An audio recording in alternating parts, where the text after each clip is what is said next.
جیسے یہ جنرل فیض حمید کو سزا کا معاملہ ہوا ہے، حکومتی سائڈ سے ہم نے دیکھا یہی ایک نیریٹو بنانا شروع کر دیا گیا ہے کہ 9 مئی کے جب واقعات کے حوالے سے جو تفتیش ہو رہی ہے اس میں اب 7 عمران خان تک معاملہ جائے گا۔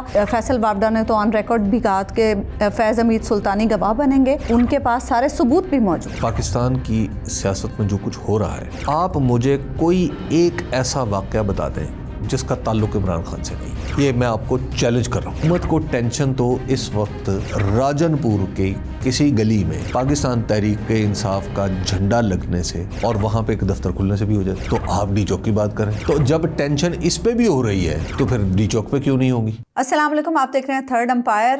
جب سے D G I S P R نے پریس کانفرنس کی ہے اس کے بعد سے پاکستان تحریک انصاف نے 2 جلسے کیے ہیں۔ کل کوہاٹ میں جو جلسہ ہوا اس میں جو لہجے اور جو زبان تھے وہ مزید سخت ہو چکی ہے۔ اب اس صورتحال میں جبکہ پاکستان تحریک انصاف کے لیے راستے بالکل محدود ہوتے جا رہے ہیں اور عمران خان جو کہ جیل میں موجود ہیں، قید تنہائی میں ہیں، ان سے ملاقاتیں بھی بند ہیں، ان کا لہجہ بھی انتہائی سخت ہوتا جا رہا ہے۔ اس صورتحال میں کیا کوئی ایسا امکان پیدا ہو سکتا ہے کہ پاکستان تحریک انصاف کے لیے کوئی بات چیت کا یا کوئی آسانی کا راستہ پیدا ہو سکے، کوئی سبیل ایسی نکل سکے کہ کہیں پاکستان تحریک انصاف کو سیاست میں کوئی جگہ مل سکے؟ جبکہ ہم دیکھ رہے ہیں حکومت بھی اپنی پوری کوشش کر رہی ہے کہ کسی طریقے سے پاکستان تحریک انصاف اور اسٹیبلشمنٹ کے درمیان یہ جو تلخیاں انہیں مزید بڑھایا جائے۔ جلتی پر تیل پھینکنے کا کام حکومت کی جانب سے بخوبی کیا جا رہا ہے اور اس سلسلے میں روزانہ کئی پریس کانفرنسز بھی کی جا رہی ہیں۔ لیکن سوال یہ ہے کہ پاکستان تحریک انصاف کا ورکر اس وقت کیا چاہتا ہے، پاکستان تحریک انصاف کی لیڈرشپ اس وقت کیا کر رہی ہے، اور خان صاحب کے بارے میں تو سبھی جانتے ہیں کہ خان صاحب کسی بھی قسم کی بات چیت یا مذاکرات کے لیے اس وقت تیار نہیں ہیں، کیونکہ ان کا کہنا ہے کہ اس کا وقت گزر چکا ہے۔ گو کہ انہوں نے محمود خان اچکزئی اور راجہ ناصر عباس کو مینڈیٹ دیا ہے کہ اگر وہ بات چیت کرنا چاہیں یا تحریک کا اعلان کرنا چاہیں تو یہ ان کی ثوابدید پر ہوگا۔ حبیب صاحب، کوہاٹ جلسے میں بھی ہم نے دیکھا کہ زبان بہت سخت ہو چکی ہے، اور سہیل آفریدی صاحب تو کفن کی باتیں بھی اب کرنا شروع ہو گئے ہیں۔ جو پہلے ریلیٹ کیا جا رہا ہے اسے گنڈا پور صاحب بھی ایسی باتیں کرتے تھے جب وہ اسلام آباد تحریک کے لیے آئے تھے۔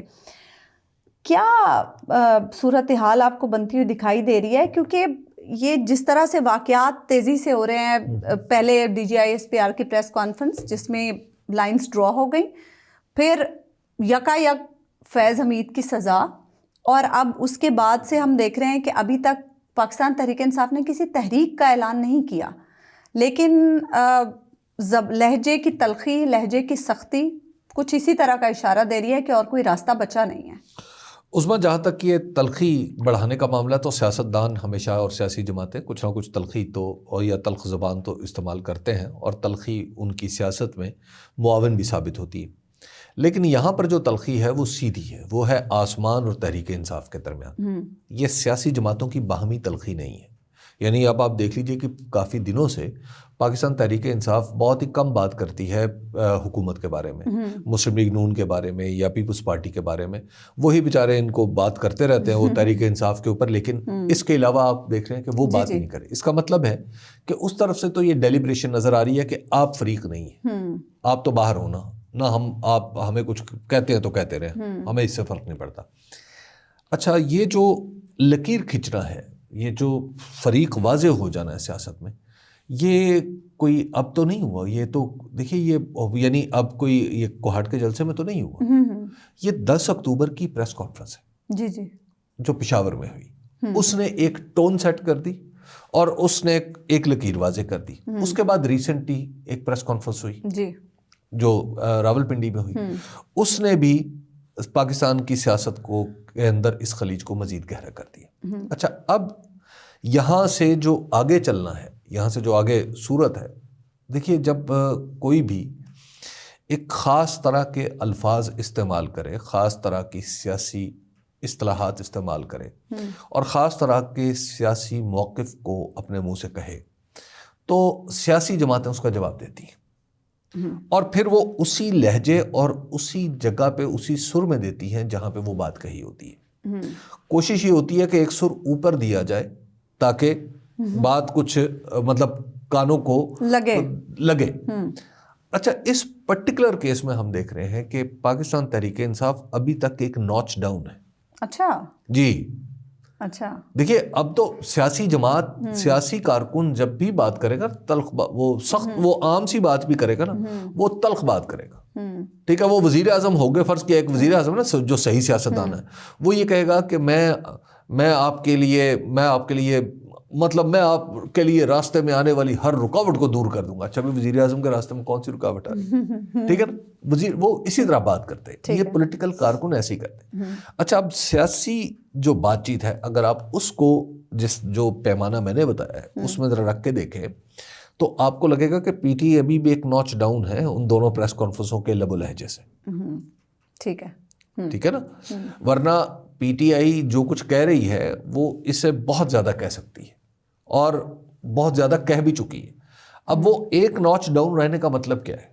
مطلب یہ ہے کہ بھائی یہ جو بہت سارے معاملات جن پہ پردہ پڑا ہوا ہے پردہ پڑا رہے کہ ہم یہاں تک نہیں جانا چاہ رہے کہ یہ اور ہر سیاسی جماعت کو یہ کرنا چاہیے کہ اگر یعنی وہ کسی ریاستی ادارے کو یعنی ایسا لگے کہ یہ ریاستی ادارہ اور سیاسی جماعت آمنے سامنے ایسا نہ لگے یہ پی ٹی آئی کی کوشش ہے. اچھا اب دوسری طرف سے بھی تو یہ کوشش ہونی ہے لیکن وہ نہیں ہوئی. لیکن اب یا چلے آپ کہہ لیجئے وہ غلطی تھی کچھ بھی تھا. اب بات وہاں سے آپ یوں کہیے کہ اب سلجھے گی نہیں. یہاں سے اب بات بگڑتی چلی جائے گی. لیکن اس میں ایک اور بھی پہلو ہے ابھی صاحب جب آپ کہہ رہے ہیں کہ وہ ایک نوچ نیچے ہے پی ٹی آئی اب اس طرح کی چیز کو پھر کہیں جو ایک تحمل کا مظاہرہ اگر آپ کے اکارڈنگلی تحریک انصاف کر رہی ہے تو اسے پھر کمزوری بھی سمجھا جا سکتا ہے. وہ پہلے کر رہی تھی تحمل کا مظاہرہ. اچھا اب وہ کہتی ہے کہ اب تو ہم تحمل تو نہیں دکھائیں گے. اچھا دیکھیے تحمل تو نہیں دکھا رہے وہ. میں نے کہا ہے کہ ابھی آواز میں نوچ ڈاؤن ہے. اچھا ٹھیک ہے نا تحمل تو وہ بالکل نہیں دکھا رہے. تحمل والی کہانی علی امین گنڈا پور کے ساتھ چلی گئی. اچھا اب تحمل کی بات نہیں ہے اب صرف انتظار کی بات ہے بلکہ انتظار نہیں اب گھات کی بات ہے. اب یہ نہیں ہے کہ آپ دیکھ رہے ہیں جی ہم نے صلح کرنی ہے اس لیے تھوڑا انتظار کریں یہ کریں وہ کریں. تو انتظار کس چیز کا؟ اب جیسے یہ جنرل فیض حمید کو سزا کا معاملہ ہوا ہے حکومتی سائڈ سے ہم نے دیکھا یہی ایک نیریٹو بنانا شروع کر دیا گیا ہے کہ 9 مئی کے جب واقعات کے حوالے سے جو تفتیش ہو رہی ہے اس میں اب 7 عمران خان تک معاملہ جائے گا. فیصل وابڈا نے تو آن ریکارڈ بھی کہا کہ فیض حمید سلطانی گواہ بنیں گے. ان کے پاس سارے ثبوت بھی موجود ہیں. دیکھیے عصبہ یہ پاکستان کی سیاست میں جو کچھ ہو رہا ہے آپ مجھے کوئی ایک ایسا واقعہ بتا دیں جس کا تعلق عمران خان سے نہیں. یہ میں آپ کو چیلنج کر رہا ہوں. ہاں صحیح بات. آپ 2022 سے اپریل 2022 سے لے کے 3.25 سال ہو چکے. آپ مجھے کوئی ایک واقعہ سیاسی واقعہ بتائیں اور کہیں کہ اس کا تعلق عمران خان سے نہیں. مجھے کوئی ایک سیاسی واقعہ بتا دیں. کوئی ایک پاکستان کے اندر واقعہ نہیں ہوا. میں سیاست کے میدان میں بات کر رہا ہوں. سیاسی واقعہ ٹھیک بات ہے. ٹھیک ہے نا سیاسی واقعہ ایک بھی نہیں ہوا پچھلے 3.25 سال میں جس کا عمران خان سے جس کا عمران خان سے تعلق نہ ہو. ٹھیک ہے. اچھا اور اب اس میں مطلب میں نے آپ کو براڈ سی بات بتا دی. اب واقعات اپنے طور پہ آپ خود بھرتے جائیں اس میں. تو اس لیے مطلب آپ دور کیوں جائیں. یہ جسٹس طارق جہانگیری کا معاملہ کیا ہے؟ آپ کے خیال میں ڈگری کا معاملہ ہے؟ نہیں بالکل بھی نہیں. یہ کس سے جڑا؟ سب کو پتا ہے. سب کو پتا ہے کہ یہ سیاست سے جڑا ہے اور سیاست عمران خان سے جڑی ہے. سب کو پتا ہے کہ جسٹس طارق جہانگیری عدلیہ کو زیر کرنا کیوں مقصود تھا اور جو ججز اپنی مرضی سے کام کرنا چاہتے تھے آپ کے مطابق نہیں کام کرنا چاہتے تھے وہ کیوں زیر عتاب ہے. تو لہٰذا یہ تو ساری چیزیں ہیں. ٹھیک ہے نا. تو اس لیے آپ یہ کہیں کہ فیض حمید جیسا بڑا واقعہ اس کا تعلق عمران خان سے نہیں جڑے گا تو یہ تو بالکل ایک مطلب بچکانا بات ہے. نمبر 2 اس وقت آپ کو پتہ ہے عمران خان پہ الزامات کی نوعیت کیا ہے. ٹھیک ہے نا. آپ الزامات کی نوعیت ایک نوعیت ہے جو عدالت کے مثلوں میں یعنی سرکاری کاغذوں میں موجود ہے. وہ 200 یعنی آپ ذرا تصور کیجئے ان کے اوپر مقدمات اور الزامات کیا ہیں. ایسا شخص جس نے شادی غلط کی یہ بھی دنیا کی تاریخ میں پہلا الزام ہے، غلط شادی. جی جی ٹھیک ہے. اور اس کے بعد جو آخری الزام ہے، یہ ہے منیمم، سب سے چھوٹا الزام، بیہودہ الزام ہے یہ تو. اب اچھا، غلط اور تو نہ سب کہیں سے اس کو. اور پھر یہ الزام پھیلتا کہاں تک ہے؟ دہشت گردی، ملک دشمنی، جی یہاں تک چلا جاتا ہے. اب آپ ذرا دیکھیے دنیا میں الزامات کیا ہو سکتے ہیں. یہی ہو سکتا ہے نا کہ میں نے ٹریفک کا اشارہ توڑا، ٹھیک ہے، اور انتہائی یہ ہے کہ کسی کوئی بڑے سے بڑا الزام لگا تھا، ٹھیک ہے نا. تو اب ان دو انتہاؤں میں پاکستان کی PPC میں جتنے واقعات لکھے ہوئے ہیں، جتنے، معاف کیجیے گا، دفعات میں جتنی جرائم لکھے گئے ہیں، وہ سارے کے سارے عمران خان پہ لگ چکے ہیں. ٹھیک ہے. اچھا، جو رہ گئے ہیں وہ لگنے ہیں. ہاں ٹھیک ہے، وہ جو رہ گئے ہیں وہ لگنے ہیں. اچھا، یہاں پر سوال تو یہ بنتا ہے کہ بھائی الزامات نہ عمران خان کے لیے نئی بات ہے، نہ کوئی نیا مقدمہ، کوئی نئی بات ہوگی. اب تو لوگوں کے لیے بھی نئی بات نہیں، اور لوگوں کے لیے بھی نئی بات نہیں. ٹھیک ہے. اہم بات یہ ہے کہ اس سے فرق کیا پڑے گا، یعنی صورتحال میں اس سے فرق کیا پڑے گا. وہ نہیں پڑے گا، وہ کوئی فرق نہیں پڑنے والا. وہ چاہے یوں آ جائیں، چاہے جنرل فیض سے بیان آ جائے جیسے بعض لوگ کہہ رہے ہیں، اچھا جنرل فیض لکھ کے دے دیں، جنرل فیض ٹی وی پہ آ کے بتا دیں، جو مرضی کر لیں. اب اس میں اب ان سے فرق کوئی نہیں پڑتا. اب آپ ذرا دیکھیے، اب سیاست میں بیکار کوششیں کیوں ہو رہی ہیں. یہ دیکھیے، اب آپ ذرا سیاست کو ذرا اس کا تجزیہ کیجیے. ایک طرف سے ہر کوشش کے باوجود کوئی فرق نہیں پڑ رہا، اور ایک طرف سے بغیر کوشش کے سب کچھ بدل جاتا ہے، بلکہ ادھر کی کوشش الٹی پڑ جاتی ہے. تو اب آپ ذرا دیکھیے، یہ ہے سیاسی توازن آپ کے. اب سیاسی توازن کو پورا کس سے کیا گیا؟ طاقت سے. بیلنس طاقت سے ہی ہو رہی ہے نا بات، ٹھیک ہے، بیلنس ہی تو نہیں ہوتا. اچھا، اب جو طاقت، آپ چھوڑ دیں اس کو بیلنس کہیں یا نہ کہیں، میں خالصاً ایک اسٹرکٹ وہ فریم ورک کی بات کر رہا ہوں. اب اس کو طاقت سے آپ بیلنس کرنے کی کوشش کریں گے، ہوگا نہیں. یہ بالکل پاسبل نہیں ہے. تو یہ جو مرضی کرتے رہے، ہوتا رہے گا، ہوتا رہے گا، ہوتا رہے گا، اس کو فرق نہیں پڑنے والا. ہاں، تحریک انصاف تلخ تر، تلخ ترین ہوتی چلی جائے گی. اور اس سے کیا ہوگا؟ ہاں، یہ ہے $1 ملین کوشچن. $1 ملین کوشچن، میں تو اتنا غریب آدمی ہوں، $1 ملین کہتے ہوئے بھی زبان لڑکھڑا جاتی. خیر، اچھا دیکھیے، جو پاکستان تحریک انصاف ہے، اگر آپ اس کو دیکھیں، اس کے 2-3 آپ اگر اس کو پچھلے 2 سال میں اینالائز کریں تو آپ کو سمجھ میں آتی ہے، خاص طور پہ عمران خان کی قید کے بعد. ایک تھا سروائیول، 8 فروری تک سروائیو کر گئی ہے پارٹی، ٹھیک ہے. اس کے بعد سوال آ گیا آگے بڑھنے کا، ٹھیک ہے. آگے بڑھنے کی بجائے یہ پارٹی ابتدائی الیکشن کے بعد پہلے 1 سال تقریباً یہ دائرے میں گھومتی رہی، بلکہ آپ یوں کہیے نہیں، پہلے آپ 6 مہینے الیکشن کے 6 مہینے سے آگے پیچھے یہ اس انتظار میں رہے کہ بات بن جائے، ٹھیک ہے. وہ 6 مہینے نکل گئے. اچھا جی، اس کے بعد آگے اگلا ٹائم آ گیا. علی امین گنڈا پور صاحب کی اپنی سیاسی حکمت عملی تھی، جو کچھ بھی تھا، ٹھیک ہے، وہ ان کا لانگ مارچ وغیرہ جو کچھ بھی تھا، ان کی ایکٹیویٹی نومبر کی بات جی نومبر کی، وہ فائدہ مند نہیں ثابت ہو سکی. اس کے بعد آجے جو اگلا فیز ہے تحریک انصاف کا. تحریک انصاف ہو گئی اس وقت 26 نومبر کے بعد، جب 26 نومبر کے اثرات ختم ہو جاتے ہیں، بڑے سے بڑا واقعہ، حادثہ جو بھی ہو، سال گزر گیا. اس کے بعد ہوا یہ کہ پاکستان تحریک انصاف کے کارکن نے کوشچن کرنا شروع کر دیا اپنی قیادت کو.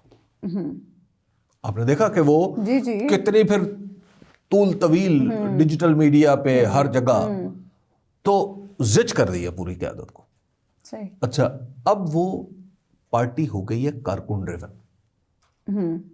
یہ اس کے اندر بنیادی تبدیلی آئی ہے، ٹھیک ہے، کیونکہ اتنا کھلے ماحول میں یہ بات چیت ہوتی رہی کہ ہر بندے کے بارے میں ہر بندے کو پتہ چل گیا.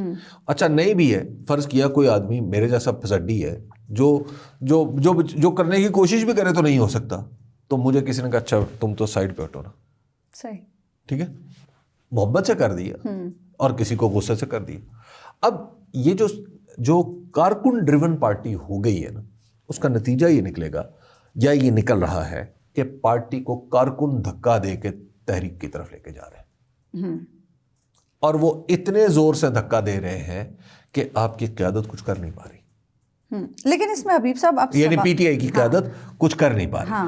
تو کارکن ڈریون پارٹی جو ہے اسے تو الٹیمیٹلی تحریک کی طرف جانا پڑے گا. ہاں لیکن اس میں اب معاملہ محمود خان اچکزئی صاحب اور علامہ راجہ ناصر عباس صاحب کے پاس ہے نا، اور ان کے بارے میں جو کچھ لوگ خبریں دے رہے ہیں کہ وہ ابھی ڈی چوک والی سائڈ پہ تو نہیں جانا چاہتے، وہ کچھ اور سوچ رہے ہیں. اب وہ کچھ اور کیا ہو سکتا ہے یہ آپ بہتر بتا سکتے ہیں. مسئلہ یہ ہے کہ ڈی چوک تو محض تحریک کا نام، تحریکوں کی جگہ کا نام پڑ گیا نا. وہ جیسے اصل یہ بھی تھینکس ٹو عمران خان کہ عمران خان نے ڈی چوک پہ ایسا انہوں نے ایک فضا بنائی ہے کہ اب لگتا ہی ہے کہ ڈی چوک نہ پہنچا کوئی آدمی تو تحریک مکمل ہی نہیں ہوگی. ٹھیک ہے نا. تو یہ بات ہے، تحریک تو کسی مقام سے تو مخصوص نہیں ہوتی نا. اچھا، اب یہاں پر سوال پیدا ہوتا ہے کہ وہ کیا چاہتے ہیں اور یہ تحریک کی شکل کیا ہوگی. دیکھیے تحریک کی شکل تو وہی روایتی ہوگی، یہ تو مجھے اس حد تک تو میں کہہ سکتا ہوں. اچھا، وہ ہو سکتا ہے ڈی چوک نہ ہو، بالکل ہے. ڈی چوک مطلب وہی عرض کیا نا کہ ڈی چوک صرف برانڈ نیم ہی ہے نا. ٹھیک ہے، وہی وہ جو اگر وہ کوئی شارع قائد اعظم میں بیٹھ جائے پھر کیا ہوگا. لیکن وہ اس میں ایک بات ہے، وہ جناح ایونیو پہ بیٹھ جائے تو کیا ہوگا. اس میں ایک بات ہے نا، اچھا ڈی چوک سے حکومت کو ٹینشن ہو جاتی ہے اور حکومت اپنی پوری طاقت لگانے پہ آ جاتی ہے. حکومت کو ٹینشن تو اس وقت راجن پور کی کسی گلی میں پاکستان تحریک انصاف کا جھنڈا لگنے سے اور وہاں پہ ایک دفتر کھلنے سے بھی ہو جاتی. ہاں، یہ تو صحیح بات. تو آپ ڈی چوک کی بات کریں تو جب ٹینشن اس پہ بھی ہو رہی ہے تو پھر ڈی چوک پہ کیوں نہیں ہوگی. آپ اسلام اگر ٹینشن نہیں ہوتی، ڈی چوک ہی ٹینشن کا سبب ہے، تو پھر تو جناب پھر پچھلی دفعہ موٹر ویز بند کیوں کر دیے گئے تھے. لیکن وہ ایک پلس آپ لاہور میں دیکھیں، آپ لاہور میں تو ڈی چوک نہیں ہے نا. تو لاہور میں پاکستان تحریک انصاف کو کہیں اکٹھے بیٹھ کے جھنڈا لگا کے چائے پیتے دکھا دے مجھے. ایسا نہیں ہو سکتا. تو بلکہ میں ایک تحریک انصاف کے ایک کارکن کی شادی میں گیا تو میں نے اسے کہا اگر میں تیری شادی کو رپورٹ کر دوں نا تو بھی پولیس آ جائے گی کہ تحریک انصاف کے اکٹھے اتنے لوگ یہاں پر موجود ہیں. تو وہاں پہ اور بھی جرنلسٹ تھے، تو انہوں نے سب نے پھر اس پہ ایک گرا باندھنی شروع کر دی کہ آج تجھے پھر آج ہاتھ کڑیاں لگی ہوں گی اور یہ ہوگا وہ ہوگا اور تو اپنا نکاح نامہ گروی رکھ کے آئے گا. تو اس طرح کی بات ہے. تو یہاں پہ تحریک انصاف کی یہاں چلتی، یہاں پہ آپ کر کے دکھا دیں. لیکن کارکنوں کی جو ہے حبیب صاحب خواہش آپ کہہ لیں یا ان کے صبر کا پیمانہ لبریز ہو چکا ہے، کیونکہ جتنی ان کی قیادت سے امیدیں تھیں نا وہ اب تک پوری نہیں ہو سکی. اب وہی بات سب کا ایک ہی سوال ہے کہ عمران خان اتنے دنوں سے جیل میں ہیں، ان کی رہائی کے لیے کیا کوششیں کی گئیں، وہ کب رہا ہوں گے؟ یہی سوال ہر کارکن، ہر سپورٹر پوچھتا ہے. کارکن اور سپورٹر کی تو اپنی وہ تو خیر ان کے قائد ہیں، تو یہ تو سلسلہ چلتا رہے گا. آپ مجھے بتائیں کہ پاکستان میں خبر ہی ایک ہے، یہی خبر ہے بس، اس کے سوا اور کوئی خبر ہی نہیں. جس محفل میں بیٹھے ہوئے، جس محفل میں جس جگہ آپ جائیں، آپ کا آپ سے ایک ہی بات ہوتی ہے کہ جناب وہ آپ یہ بتائیں کہ جناب عمران خان صاحب کب رہا ہوگا. اچھا عمران خان صاحب کا کیا بنے، اچھا جی یہ کیا ہوگا، وہ کیا ہوگا. خبر ہی ایک ہے. باقی چیز کسی چیز کے اندر میں نے تو آج تک کوئی انٹرسٹ نہیں دیکھا. باقی میں انہی لوگوں میں اسی معاشرے میں چلتا پھرتا اٹھتا بیٹھتا ہوں. مجھے کوئی بتا دیں، کوئی شادی، کوئی غمی، کوئی چیز بتا دیں کہ جہاں پہ بیٹھ کے یہ بات فیملی کے واٹس ایپ گروپس میں یہی ڈسکشن چل رہی ہے، تو یہ ڈسکشن چل رہی ہوتی ہیں. تو لہٰذا یہ تو خبر ہی ایک ہے، پاکستان میں خبر ہی ایک ہے. باقی ساری چیزیں وہ محض اضافہ ہے، وہ بے وزن سی ایک بے وزنی کی کیفیت ہے جس میں سارے لوگ معلق ہوئے پڑے. خبر وہی ہے. اچھا، آپ تو لہٰذا یہ صرف کارکنوں کا مسئلہ نہیں ہے، یہ پورے پاکستان کا مسئلہ. خواہ کوئی عمران خان کو پسند کرتا ہے یا ناپسند کرتا ہے. آپ مسلسل یہ کہتے رہے حبیب صاحب کہ جیسے جیسے تھوڑا ٹائم آگے گزرے گا عمران خان کا مسئلہ انٹرنیشنلائز ہوتا جائے گا، اور وہ اب ہم دیکھ رہے ہیں کہ مسلسل ہوتا جا رہا ہے. جی تھینک یو ویری مچ. ٹھیک ہے. ٹیلی گراف کا جو ایک آرٹیکل آج آیا جس میں کہا گیا کہ عمران خان قید تنہائی میں، ڈیتھ سیل بلکہ لکھا گیا، اور کرکٹ کی دنیا اس پہ خاموش ہے، یہ سوال اٹھایا گیا. اور پھر اس کے بعد کچھ الجزیرہ کی ایک شارٹ ڈاکیومنٹری بھی ہے پاور ورسز پاپولیرٹی کے نام سے، اور بھی ہم دیکھ رہے ہیں مختلف لوگ ٹویٹس کر رہے ہیں، ایکس پہ آوازیں اٹھ رہی ہیں، مختلف قراردادیں پیش ہو رہی ہیں، UN کی طرف سے جو ذیلی ان کی تنظیمیں ہیں وہ آواز اٹھا رہی ہیں اس کے کیا اثرات ہوں گے؟ کیا اس کا بھی کوئی اثر آئے گا یا یہ نظام جتنی مضبوطی سے کھڑا ہے یہ پریشر کچھ نہیں کرے گا؟ جب میں نے آپ کو کہا تھا کہ کچھ عرصے بعد یہ انٹرنیشنلائز ہونا شروع ہو جائے گا معاملہ، تو اس کا مطلب ہے میں نے کسی سے یہ بھی پوچھا ہوگا کہ اس کے بعد کیا ہوگا، ٹھیک ہے نا؟ جیسے آپ مجھ سے پوچھ رہی ہیں تو میں تو نہیں بتاؤں گا. نہیں بتائیں گے؟ بالکل نہیں بتاؤں گا. اچھا اس سے کیا ہوگا اگر بتا دیں؟ مجھے ڈر لگتا ہے. اچھا ہاں تو یا آپ لیک نہیں کرنا چاہ رہے؟ نہیں میں کچھ کیا میں نے کہا صحافی تو بھائی صحافت کے لیے صحافی کے لیے تو خبر بڑی اہم چیز ہے نا، لیکن صحافی کو کے لیے ایک جگرا بھی چاہیے نا، تو میرے اندر تو وہ جگرا نہیں. اچھا ہاں کیونکہ ہمارے پاکستان کی جو جید صحافت ہے وہ سہاروں پہ چلتی ہے، فی الحال اپنے پاس کوئی سہارا نہیں. So we should wait and watch. ہاں جی ویٹ اینڈ واچ. اچھا ہاں لیکن یہ میں آپ کو بتا دوں کہ یہ جو ہے نا یہ اگلا سال یہ جو شروع ہونے والا ہے اس کے پہلے 3 مہینے پہ جو نظر رکھیں گے آپ کو اگلے 3 مہینے سمجھ آ جائیں گے اچھا کیا ہوگا. ہاں بس چلے ٹھیک ہے. اچھا حبیب صاحب ایک اور شغل لگا ہوا ہے، وہ یہ ہے کہ خان صاحب کی کل ایک تصویر وائرل ہوئی جس میں یہ دکھایا گیا کہ وہ جیل کی کسی بیرک میں ایکسرسائز کر رہے ہیں اور انہوں نے ایک ٹی شرٹ پہن رکھی ہے جس سے ایسا محسوس ہو رہا ہے کہ وہ شاید گرمیوں کی تصویر ہے. پولیس والے بھی کھڑے نظر آ رہے ہیں. اب اس پہ ایک بحث سٹارٹ ہوئی کہ جو اڈیالہ جیل کی پولیس ہے اس کی یہ وردی نہیں ہے، اس کی تو وردی کچھ اور ہے. پھر چلتے چلتے جب یہ معاملہ پہنچا پی ٹی آئی کے رہنماؤں تک، علیمہ خان صاحبہ نے کہا کہ میں نے یہ تصویر بڑے غور سے دیکھی اور خان صاحب کو بڑے غور سے دیکھا ہے تو مجھے ایسا محسوس ہوتا ہے کہ یہ اے آئی جنریٹڈ تصویر نہیں ہے، یہ اصلی تصویر ہے خان صاحب کی. اچھا اس کے بعد اڈیالہ جیل کی جو انتظامیہ ہے اس کی طرف سے وضاحت آ گئی کہ یہ اے آئی جنریٹڈ تصویر ہے، ایسی کوئی بیرک جو ہے وہ اڈیالہ میں نہیں ہے جس طرح کی اس میں دکھائی گئی ہے، اور اس طرح کا کوئی سین اڈیالہ میں نہیں ہے اور نہ ہی ایسی کوئی تصویر اتار سکتا ہے خان صاحب کی. لیکن اس پہ اب ڈسکشن کیا چل رہی ہے؟ ڈسکشن یہ چل رہی ہے، لوگوں کا آپ انٹرسٹ دیکھیں کہ لوگ اس بات پہ خوش ہو رہے ہیں کہ چونکہ علیمہ خان صاحبہ نے کہا کہ مجھے لگ رہا ہے کہ یہ اصلی تصویر ہے، تو چونکہ وہ خان صاحب سے ملنے بھی جاتی رہی ہیں جیل میں، گو کہ اب ملاقاتیں بند ہیں، اور انہوں نے کہا کہ یہ ایسا لگتا ہے گرمیوں کی تصویر ہے، تو اس کا مطلب ہے کہ خان صاحب اتنے ہی فٹ ہیں جیل میں جتنے اس تصویر میں نظر آ رہے ہیں، کیونکہ علیمہ خان صاحبہ کو وہ تصویر اصلی لگ رہی تھی. اب آپ ذرا تصور کیجئے صرف قیدی کو نکال دیں دوسرا قیدی ڈال دیں، تصویر کی کیا اہمیت ہے؟ اور یہ جاننے کی یعنی یہ امکانات موجود ہیں کہ تصویر نقلی ہے، جعلی ہے، زیادہ امکانات اسی بات کے ہیں. ایسی تصویر نکل ہی نہیں سکتی. ایک شخص کی تصویر اتنی بڑی ڈسکشن کو جنم دے سکتی ہے جی. تو اب آپ ذرا اندازہ لگائیں کہ سیاست پہ سایہ کس کا ہے، سیاست کا محور کون ہے، اس سے آپ اندازہ لگا لیں. مائنس کیسے کر سکتے ہیں آپ؟ تو یہ ایک تصویر ہی ساری چیزوں کا ثبوت ہے. وہ جو میں پہلے عرض کر رہا تھا نا خبر ایک ہے تو خبر یہ ٹھیک. اچھا حبیب صاحب اب تھوڑا آگے بڑھتے ہیں. جسٹس جہانگیری والا معاملہ جس کی ابھی ہم پہلے بھی بات کر رہے تھے، آج وہ جسٹس ڈوگر صاحب کے سامنے خود پیش ہوئے اور انہوں نے عدم اعتماد کا اظہار کیا اور انہوں نے کہا کہ کیسے آپ مجھ پر اس طرح سے مجھے آپ کام کرنے سے انہوں نے واضح طور پہ کہا، انہوں نے واضح بات کی کہ بھائی ہم تو آپ کے خلاف گئے ہوئے ہیں اپیل میں، ہم تو آپ کے خلاف کیس کیا ہوا ہم نے آپ کے خلاف، تو آپ ہی یہ کیس سن رہے ہیں. اور اس پہ جسٹس ڈوگر صاحب کہتے رہے کہ جناب آپ کو انصاف ملے گا، آپ کو انصاف ملے گا. ایک تو یہ ہے کہ جسٹس ڈوگر صاحب جو کر رہے ہیں وہ پاکستان کی میں دست بستہ بالکل، چونکہ جسٹس ڈوگر صاحب، مجھے ڈوگر صاحب سے کوئی انٹرسٹ نہیں ہے، مجھے اسلام آباد ہائی کورٹ کے چیف جسٹس سے اور اسلام آباد ہائی کورٹ سے انٹرسٹ ہے. اب چیف جسٹس صاحب اسلام آباد کے جو کچھ یہ کر رہے ہیں، میں آپ کو عرض کروں کہ یہ جس روایت کا یہ جو روایت ڈال رہے ہیں نا، اس کا مطلب ہے کہ پاکستان کے اندر عدالتی نظام لپیٹ دیا جائے اور اس کی جگہ نا آپ وہ بنا دیں ریسٹوران، ہوٹل، بڑی اچھی اچھی بلڈنگ ہیں. کیونکہ جب ایک ہی جج، ایک ہی عدالت کے جو 2 برابر کے جج ایک دوسرے کو اگر برطرف کر سکتے ہیں، ان کے خلاف کیس سن سکتے ہیں، تو اس کے بعد تو کہانی ختم ہو گئی نا.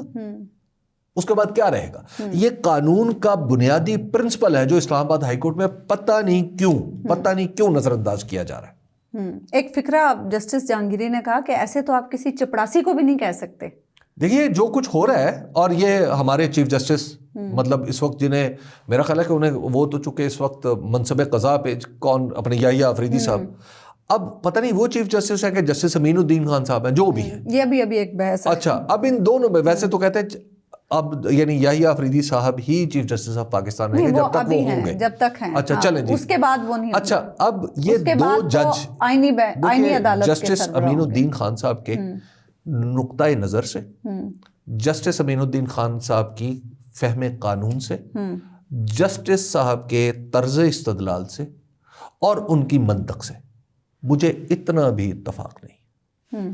Same is the case with Justice Yahya Afridi صاحب. یہ دونوں بڑے لوگ ہیں، میں ان کو غلط نہیں کہہ رہا خدا نخواستہ، یہ دونوں بڑے لوگ ہیں، یہ دونوں قانون کو بہت اچھی طرح سمجھتے ہوں گے، لیکن قانون میں ایک درجے میں آ کے آرا بن جاتی ہے نا، تو ظاہر ہے ان کی رائے بلند تر ہوگی کہ وہ جج ہے، میری رائے کم تر ہوگی کہ میری ایک عام شاعری کی رائے. تو میں ان دونوں سے اختلاف رکھنے کے باوجود میرا خیال تھا اور میرے ان سے امید باندھے ہوئے تھا کہ یہ اس معاملے میں آئیں گے اور جسٹس ڈوگر صاحب کو بلائیں گے، سپریم جوڈیشل کونسل میں معاملہ جائے گا. لیکن وہاں پہ کیا ہو رہا ہے، ایسے لگ رہا ہے کہ جیسے خاموشی سے بیٹھ کر اسلام آباد ہائی کورٹ میں لگنے والا تماشا دیکھا جا رہا ہے. کہ آپ کو نہیں پتا تھا کہ آپ کے گمان، آپ کی توقعات اور آپ کی امیدیں پوری نہیں ہوتی ہیں، اور خاص طور پہ اب پچھلے کچھ عرصے میں دیکھیے میں تو امید کا آدمی ہوں، میں تو امید پرست ہوں، میں کیسے امید چھوڑ دوں. لیکن یہ جو معاملہ ہے یہ باقاعدہ سنگین صورت اختیار کرتا چلا جا رہا ہے. آپ یعنی مجھے سمجھ نہیں آ رہی کہ ایک ہی کورٹ کے جج صاحبان دوسرے شخص کو برطرف کیسے کر سکتے ہیں. ٹھیک ہے نا، یہ ایک عجیب و غریب کیفیت ہے جبکہ کانسٹیٹیوشن کے اندر سپریم جوڈیشل کونسل موجود ہے، اور پھر خود ہی وہ کیس بھی سن رہے ہیں جبکہ ان پر اعتراض. لیکن میں آپ کو ایک عرض کروں، اس پورے کیس میں جسٹس طارق جہانگیری جسٹس ہوتے چلے جا رہے ہیں. یہ تو سچ بات جی، اور باقی عدالت میں جو مرضی ہوتا رہے. ٹھیک ہے نا، یہ ایسا اپنی عدالتوں کو بے توقیر نہیں کرنا چاہیے. جسٹس طارق جہانگیری صاحب ایک جج ہیں اور مستقل جج ہیں. آپ مستقل ججوں کے ساتھ یہ سلوک نہ کریں. بھائی آپ نے انہیں ہٹانا ہے، آپ انہیں کیس نہ دیں، جو مرضی کر لیں، باقی 10 چیزیں ہوتی ہیں کرنے کی. جی جی، لیکن آپ یہ کر رہے ہیں کہ جناب ان کو بلا کے ڈگری والا معاملہ، اور آپ کے خیال میں پورا پاکستان ڈگری پہ یقین کرنے لگا. لیکن اس میں حبیب صاحب ایک پہلو یہ ہے نا کہ نظام سب کو بتانا چاہتا ہے اپنی طاقت اور دکھانا چاہتا ہے کہ اگر ہمارے مطابق آپ نہیں چلیں گے تو پھر آپ. یہ طاقت کا اظہار نہیں ہے، یہ کمزوری کا اعتراف ہے. For you. اچھا بہرحال آگے بڑھتے ہیں. سڈنی واقعہ جو ہوا حبیب صاحب، فائرنگ کا، جس پہ سارا دن ڈسکشن ہوتی رہی، اور اس میں جب سے یہ واقعہ ہوا تب سے اب تک مختلف پرسپیکٹیو سامنے آ رہے ہیں، کبھی کچھ خاص طور پر جو شوٹر تھا اس کی شناخت کے حوالے سے کبھی کوئی شناخت سامنے آ رہی ہے، کبھی کہا گیا وہ مسلمان تھا، پاکستانی تھا، پھر پتہ چلا افغان تھا، پھر آیا نہیں وہ بھارتی نژاد تھا، اب کہیں یہ آ رہا ہے کہ وہ شاید جیوش ہے. ایک تو یہ کہ شاید اینٹی مسلم بیانیاں بنانے کی کوشش ہو رہی ہے، اسلاموفوبیا کے تناظر میں کوئی مہم چلانے کی کوشش ہو رہی ہے، اور یہ بھی کہا جا رہا ہے کہ شاید اس طرح کے معاملات کچھ اور بھی ہو رہے ہیں. پھر اس کو غزہ سے بھی جوڑا جا رہا ہے، اور ہم دیکھ رہے ہیں کہ یورپ کے مختلف ملکوں میں امیگریشن پہ پابندیاں بھی لگائی جا رہی ہیں اسی کانٹیکسٹ میں کہ اس طرح کے واقعات سے بچنے کے لیے. کیا دیکھیے مجھے اس میں کوئی سازشی تھیوری نہ گھڑنے والا ہوں، نہ بیچنے والا، نہ خریدار ہوں اس کا، لیکن کچھ چیزیں ہیں جن کے اوپر مجھے شک پڑنا شروع ہو گیا. مثلاً امریکہ میں ایک افغانستان سے تعلق رکھنے والے CIA کے سابق اہلکار نے فائرنگ کر دی، اور ان کی سیکیورٹی فورسز کے اوپر، نیشنل گارڈز میں. اچھا اسی طرح یہاں پہ یہ واقعہ ہو گیا. جی ٹھیک ہے، اب ان واقعات کے اندر براہ راست کوئی تعلق لگتا نہیں، لیکن جب آپ اس کو اینٹی امیگریشن یعنی امیجیٹ جو فیصلے آتے ہیں اس کے بعد وہ پتہ چلتا ہے کہ اچھا یہ صرف وقت کا انتظار تھا. جیسے ہی مطلب یہ واقعہ ہوا، ڈونلڈ ٹرمپ صاحب نے اچھا یہ بھی بین، یہ بھی بین، یہ بھی بین، یہ بھی بین، اچھا جناب امیگریشن بھی ختم، یہ بھی ختم، یہ بھی ختم. اسی طرح اور واقعات سے نتیجہ ایک ہی طرح کا اخذ کیا جاتا ہے. تو اس کا کیا مطلب ہے؟ اچھا اب اس کے دو مطالب ہو سکتے ہیں کہ بھائی وہاں پہ جو پالیٹکس ہے ایکچولی وہ ریوالو اسی کے گرد کر رہی ہے، امیگریشن اور اینٹی امیگریشن کے گرد. اچھا یہ جو وطن کا تصور یورپ میں اور جہاں جہاں پہ بھی سوچنے سمجھنے والے لوگ ہیں وہاں پر کمزور پڑتا چلا جا رہا ہے سیاسی انداز سے. اب ظاہر ہے پوری دنیا کی جو اسٹیبلشمنٹس ہیں وہ تو اسی تصور پہ کھڑی ہوئی ہیں نا. اچھا اسی تصور کی وجہ سے آپ کے اسلحے کی فیکٹری چلتی ہے، اسی تصور کی وجہ سے آپ کی جنگ چلتی ہے. اچھا اب یہ ریئلائزیشن وہاں پر ہونا شروع ہو رہی اور یہ آج کی نہیں پرانی بات ہے نا.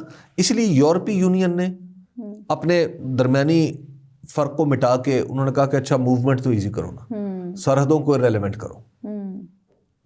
یہ تصور وہاں پر پیدا ہو رہا تھا اور اس کے نتیجے میں کہ بھائی جو ساری زمین ہے سب کا وطن ہے. علامہ اقبال تو اس تصور کے اتنے خلاف تھے کہ انہوں نے کہا کہ ان تازہ خداؤں میں پڑا سب سے وطن ہے، جو پیرہن ہے اس کا ملت کا کفن ہے. یعنی ان کے نزدیک انسانیت کی اور ملت کی تعریف وطن سے جڑی ہوئی نہیں ہے، لیکن جدید سیاسیات میں یہ جڑی ہوئی تھی. اب یہ جو پرانی سیاست گری ہے یورپ کی بھی اور امریکہ کی بھی، وہاں پہ یعنی اسے یوں سمجھیے کہ اس کا ایک آخری وہ بھڑک ہے، اس کی یہ بجھتے ہوئے دیے کی آخری بھڑک ہے کہ وہاں پہ بات ہو رہی ہے کہ جناب اگین وائٹ سپریمیسی کی، وہاں پہ بات ہو رہی ہے جی کرسچینٹی کی اور ساری چیزوں کی. حالانکہ اب یہ ساری منازل یورپ اور امریکہ طے کر چکے ہیں. اچھا تاریخ پیچھے کی طرف نہیں لوٹتی، تاریخ نے آگے کی طرف جانا ہوتا. اب یہ ڈونلڈ ٹرمپ صاحب ہو گئے اور دوسرے لوگ ہو گئے، یہ ان لوگوں کی وجہ سے یہ جو وائٹ سپریمیسسٹ ہیں ان کو تھوڑا ایسا لگ رہا ہے کہ جیسے بڑے امپورٹنٹ ہو گئے. لیکن آپ دیکھیں گے کہ یہ اگلے 4-5 سال میں یہ ساری چیزیں فزل آؤٹ ہو جائیں گی. تو آپ یہ کہہ رہے ہیں یہ جو واقعات ہیں، اب یہ جو واقعات ہیں میں کوئی سازشی تھیوری نہیں کہہ رہا، لیکن واقعات کے بعد جو نتائج ہوتے ہیں وہ ایک جیسے آ رہے ہیں. ٹھیک ہے نا. تو لہٰذا ہمیں چیزوں کو کرٹیکلی دیکھنے کی بھی کوشش کرنی چاہیے. لیکن ایک بات دوسری، جو دہشت گرد ہے نہ وہ مسلمان ہے نہ وہ کسی اور کوئی مذہب نہیں ہوتا. اور یہ جو جن لوگوں کے وہ وہاں پہ پتہ چلے کہ وہ زیادہ تر جیوز تھے اور بچے بھی تھے، بزرگ بھی تھے. بچانے والا مسلمان، جی بچانے والا مسلمان. دیکھیے بچانے والا بھی ایک اس نے بھی انسانوں کو بچایا نا. آپ اس کو بھی دیکھیے پتہ کیا ہوتا ہے، ہم جب آپ کسی کو اس بنیاد پہ ممتاز فرما کے اس سے محبت کریں گے نا تو پھر آپ کو دہشت گرد سے بھی محبت کرنی پڑے گی، پھر آپ کو دہشت گردی کی ذمہ داری بھی لینی پڑے گی. ٹھیک ہے. تو آپ یہ مذہب کے خانوں میں نہ بیٹھے. دیکھیے وہ جو لوگ تھے وہ یہودی تھے اور آپ کو پتہ ہے حضرت موسیٰ علیہ السلام کو ماننے والے، ان کو کوئی مسلمان کیسے مارے گا جب، اور یعنی یہ تو اسلام کے بنیادی تصورات کے خلاف ہے. تو بھائی ان کو جو مارنے والا تھا وہ دہشت گرد تھا. اور وہ جو لوگ ہیں، میری تو تمام تر ہمدردیاں ان لوگوں کے ساتھ ہیں جن کے پیارے، جن کے عزیز اس حادثے میں اس اندوہناک بلکہ بہیمانہ قتل و غارت گری کا شکار ہوئے. وہ یہودی ہیں، وہ کوئی بھی ہیں. مظلوم کا کوئی مذہب نہیں ہوتا جس طرح ظالم کا کوئی مذہب نہیں ہوتا. آپ کو اس بنیاد پہ تاریخ پڑھیں گے تو پھر آپ اپنے ظالم کو ہیرو قرار دیں گے اور میرے مظلوم کو آپ ولن قرار دیں گے. صحیح بات ہے. تو لہٰذا اس دھندے میں نہ پڑے. وہ جو مظلوم تھے چاہے ان کا مذہب کوئی بھی تھا، ہم ان کے ساتھ ہیں. بالکل ٹھیک. ہمیں اجازت دیجیے. اللہ نے کے بعد